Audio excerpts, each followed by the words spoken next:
আসসালামু আলাইকুম। এই যে খামারিরা কিন্তু 100%, 200%, 300% সিমেন্ট বিরসা যাতে বাচ্চা ভালো হয়। এখন আপনাদের সাথে আমি এটাই শেয়ার করতে চাইতেছি যে শুধু বীজ দিলেই তো হবে না, 100-200 চিন্তা করে তো আর লাভ নাই। এই যে দেখেন বাচ্চাটা, এটা কিন্তু এসে অ্যানিমাল জেনেটিক্সের একটা বাচ্চা। এই বাচ্চাটা যখন ডেলিভারি হয়েছে, প্রসব করছে, এই বাচ্চাটা যখন হয়েছে তখন কিন্তু বাচ্চাটা খুব সুন্দর ছিল। এটা হইলো 87.5-এর একটা বাচ্চা। এই বাচ্চাটার দেখেন অবস্থাটা কী করছে। আজকে আমি আসছি বাচ্চাটা দেখার জন্য। তো বাচ্চাটা কিন্তু অনেক সুন্দর ছিল। এই বাচ্চার এই দেখেন অবস্থা, মানে খামারি খাবার দিতে দিতে এটার মনে করেন যে উপরে দেয়া ভিটামিন ক্যালসিয়াম বাড়িতেছে। এখন আমার কথা হয়েছে 100-200-300% যাই দেন, যদি খাবার ঠিক মতো না দেন তাহলে কিন্তু বাচ্চার অবস্থায় যে এরকম হইব।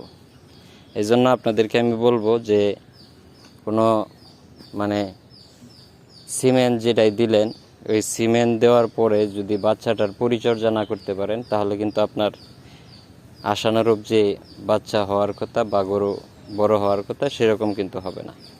এই জন্য আপনাদের সাথে আমি এই জন্যই শেয়ার করতেছি যে অনেকেই আছেন যে সিমেন্ট খুঁজেন কিন্তু অনেক ভালো, তো এটার যত্ন থাকে না, পরে বাচ্চা ভালো হইলেও ওইটার যত্ন থাকে না। দেখেন কালারটা কিন্তু অনেক সুন্দর আসছিল। এটা একটা বকনা বাচ্চা, এটা নিয়ে ভবিষ্যৎ খুব ভালো ছিল। এখন এরকম যদি হয়, একটা গরুর অবস্থা যদি এরকম হয়, তাহলে আপনারা মানে ভালো মানের সিমেন্ট দিলেই কী লাভ আছে বলেন, যদি খাবার টাবার না দেন। মানে ভালো মানের সিমেন্ট দেওয়া মানেই আপনার ভালো বাচ্চা, আর ভালো বাচ্চা মানেই আপনার খামার সফল।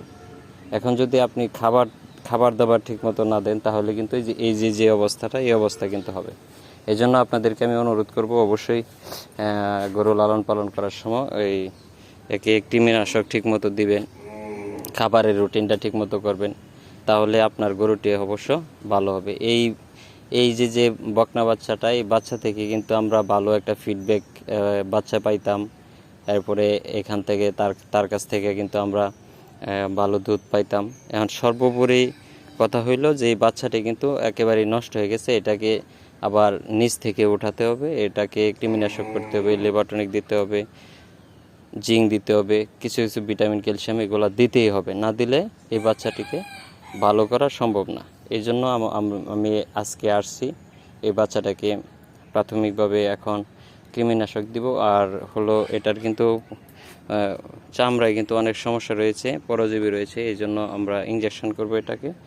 আর ইঞ্জেকশন করে বাকি যে মেডিসিনগুলো আছে এই মেডিসিনগুলো ইউজ করলে হয়তো বা আশা করি এই বাচ্চাটি আর একটু ডেভেলপ হবে। এই জন্য আপনাদের কাছে অনুরোধ করব যে যারা সিমেন্ট দেন, সিমেন্ট দেওয়ার পরে যে বাচ্চা ভালো হওয়ার পরে এই বাচ্চাটাকে কী কী যত্ন দিবেন, এই যত্নের জন্যই কিন্তু আপনাদেরকে অবশ্যই ডাক্তারের সাথে পরামর্শ করতে হবে। যারা ভেটেরিনারি সার্জন আছেন তাদের সাথে কথা বলতে হবে। কথা বলার পরে আপনার গাভী বা বকনা বা গাভী হোক, যেটাই হোক, এটাকে পরিচর্যা করলে হয়তো আপনারা আশানুরূপ ফল পেতে পারেন। এই জন্যই আজকে ভিডিওটা শেয়ার করলাম। ভালো থাকবেন সকলেই। আসসালামু আলাইকুম।